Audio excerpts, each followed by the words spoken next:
అందరికీ నమస్తే అండి. Welcome back to tree media food.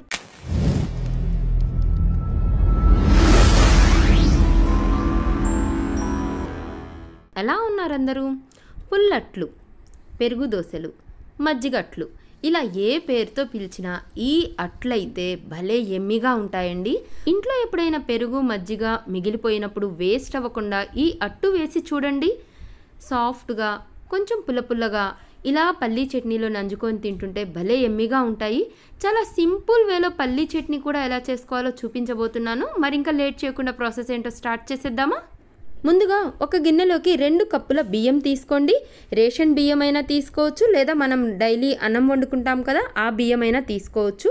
అలాగే 1 టీ స్పూన్ మెంతులు, ఒక హాఫ్ కప్పు వరకు ముడి అటుకులు వేసేసి ఇవన్నీ బాగా శుభ్రంగా కడగండి. 1కి 3 సార్లు శుభ్రంగా కడిగిన తర్వాత 1 కప్పు పెరుగు వేసుకోండి. పుల్లటి పెరుగు అయితే అట్టు చాలా బాగుంటుంది. అలాగే 1 కప్పు వాటర్ కూడా యాడ్ చేసి వీటన్నిటిని బాగా మిక్స్ చేసేసేయండి. మీ దగ్గర మజ్జిగ ఉంటే 2 కప్పుల మజ్జిగ తీసుకోండి. పెరుగు అయితే 1 కప్పు తీసుకోండి, మజ్జిగ అయితే 2 కప్పులు తీసుకోండి. వీటన్నిటిని బాగా మిక్స్ చేసేసి ఒక 5-6 గంటల పాటు నానబెట్టేసేయండి. ఇలా నానబెట్టిన తర్వాత చూడండి ఇలా అవుతుందనమాట. ఆ బియ్యం అటుకులు అంతా బాగా నానిపోయి ఈ మజ్జిగలో చూడండి ఇలా ఉంటుంది. ఇప్పుడు ఒక మిక్సీ జార్ తీసుకొని ఇందులోకి ఈ బియ్యం వేసేసి ఆ మజ్జిగతో సహా కలిపి వేసేసేయండి. బాగా మెత్తగా గ్రైండ్ చేసుకోండి. గ్రైండర్లో అయినా వేసుకోవచ్చు, లేదా ఇలా మిక్సీ జార్లో అయినా వేసేసుకోవచ్చు అనమాట. చాలా సాఫ్ట్గా స్మూత్గా గ్రైండ్ చేసుకోండి. ఇదిగోండి ఇంత స్మూత్గా ఇంత సాఫ్ట్గా ఉండాలి పిండి. ఇప్పుడు ఈ పిండిని ఒక గిన్నెలోకి వేసేసుకోండి. అలాగే మొత్తం బియ్యంని ఆ మజ్జిగ యాడ్ చేసుకుంటూ గ్రైండ్ చేసుకోండి. మీకు ఏమైనా కొంచెం మజ్జిగ ఎక్కువ అనిపించి పిండి మరీ పల్చగా అవుతుందంటే ఆ మజ్జిగని కొంచెం తీసేసి గ్రైండ్ చేసుకోండి. మరీ పల్చగా చేసుకోకుండా మన దోశ పిండి బ్యాటర్ ఎలా ఉంటుందో అలా గ్రైండ్ చేసుకొని ఒక గిన్నెలోకి వేసేసుకోండి. ఈ పిండిని ఒకసారి బాగా కలిపేసుకొని మూత పెట్టేసి ఒక 6-7 గంటల పాటు ఫర్మెంటేషన్కి వదిలేసేయండి. అప్పటికప్పుడు వేసుకోవాలి అనిపిస్తే మాత్రం కొంచెం సోడా ఉప్పు కలిపి వేసుకోవచ్చు, లేదా ఇలా నైట్ అంతా పులియబెట్టుకోండి. ఈ అట్టులోకి సింపుల్గా పల్లీ చట్నీ చూపించబోతున్నానండి. స్టవ్ ఆన్ చేసుకొని ఒక ప్యాన్ పెట్టేసుకొని 1 కప్పు పల్లీలు వేసి సిమ్లో మాత్రమే ఇలా దోరగా వేయించండి. ఇలా సిమ్లో మాత్రమే వేయిస్తే ఆ గింజ లోపలి వరకు ఫ్రై అయ్యి చట్నీ చాలా టేస్టీగా ఉంటుందన్నమాట. ఇలా ఫ్రై అయిన పల్లీల్ని ఒక ప్లేట్లోకి తీసుకొని అదే ప్యాన్లో ఒక 2 టేబుల్ స్పూన్ల ఆయిల్ వేసి ఆయిల్ హీట్ అయిన తర్వాత ఒక 6-7 పచ్చిమిరపకాయలు, మీ టేస్ట్కి తగ్గట్టు పచ్చిమిరపకాయలు ఇలా ముక్కలుగా కట్ చేసి వేసుకొని వీటిని 1 నిమిషం పాటు ఫ్రై చేసేసేయండి. ఇలా ఫ్రై చేశాక ఈ మిరపకాయలను కూడా ఈ పల్లీలతో పాటు తీసుకోండి. మీకు కావాలనిపిస్తే కొంచెం కొబ్బరి యాడ్ చేసుకోవచ్చు, నేనైతే కొబ్బరి వేయట్లేదు. ఇప్పుడు ఇవి చల్లారిన తర్వాత ఒక మిక్సీ జార్లోకి ఈ పల్లీలు ఈ మిరపకాయలను కూడా వేసేసుకొని ఒక 6-7 చిన్నుల్లిపాయ రెబ్బలు, రుచికి సరిపడినంత ఉప్పు, ఒక చిన్న గోలికాయ సైజ్ అంత చింతపండు ఇలా వాటర్లో నానబెట్టానండి. ఈ వాటర్తో సహా ఈ చింతపండు కూడా వేసి కొంచెం వాటర్ యాడ్ చేసుకుంటూ బాగా మెత్తగా గ్రైండ్ చేసుకోండి. చూడండి ఈ పచ్చడిని సింపుల్గా తాలింపు పెట్టేసేయడమేనండి.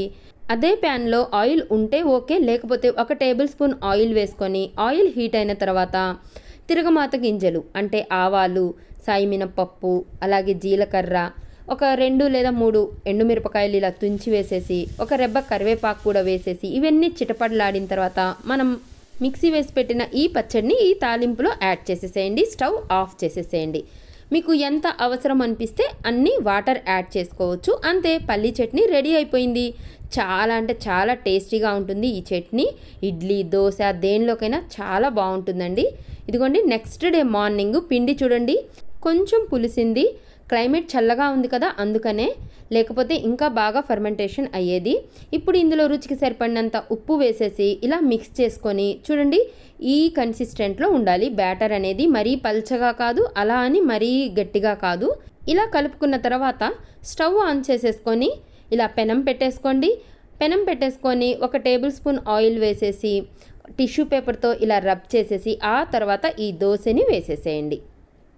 వీడియోలో కనిపిస్తున్నట్లు మరీ పల్చగా కాకుండా మరీ మందంగా కాకుండా కొంచెం మధ్యస్థంగా వేసేసి దీనిపై సన్నగా తరిగిన ఉల్లిపాయ ముక్కలు, పచ్చిమిరపకాయ ముక్కలు, కొంచెం కొత్తిమీర, కరివేపాకు, జీలకర్ర ఇలా వేసుకొని కొంచెం ఆయిల్ కూడా వేసుకొని కాల్చుకోండి. చాలా బాగుంటుంది. లేదా ప్లెయిన్గా అయినా సరే వేసుకోవచ్చు అనమాట. ఈ అట్లు ఐరన్ పెనం మీద అయితే చాలా బాగుంటుందండి. లేదు మీ దగ్గర అనుకుంటే నాన్ స్టిక్ మీదైనా వేయచ్చు. కానీ ఇలా ఇనుప పెనం మీద అయితే మంచి క్రిస్పీగా భలే టేస్టీగా ఉంటాయండి.